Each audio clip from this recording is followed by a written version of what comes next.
In today's video, I'm going to teach you how to create a purchase order in Xero.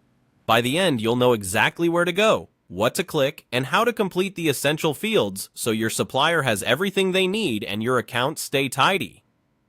First, open Xero and sign in to your organization. Make sure you have the right user permissions to create and approve purchase orders, and that your supplier exists in your contacts.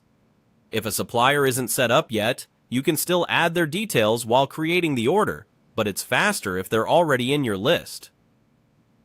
From the main Xero dashboard, head to Purchases. This is where you manage what your business is buying. If you don't see it at first glance, look along the top or left menu depending on your layout and select Purchases to continue. Next, choose Purchases Overview. This takes you to the central place for all payables activity, including bills, credit notes, and purchase orders. The overview makes it easy to keep track of what's outstanding and what's recently been approved, so it's a good habit to start from here. Now, click the plus new button. This is your starting point for creating a new record. From the options, select Purchase Order. You'll land on a clean form that captures all the details your supplier needs and that your accounting team will expect for accurate reporting. Fill in the details carefully. Start with the supplier or contact name. Confirm the delivery address and, if appropriate, add an attention line so the goods reach the right person or department. Enter the order date and, if you have one, a delivery date to set expectations.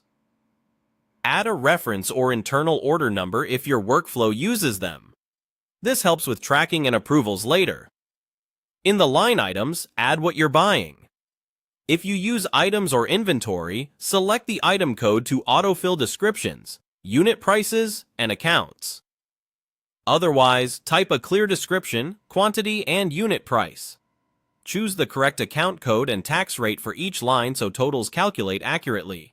If you see a tax-inclusive or exclusive toggle, set it according to the prices your supplier quoted. Add notes or specific instructions in the message or terms area to avoid back and forth later. Review the totals and currency and skim for typos or missing fields. When everything looks correct, approve the purchase order.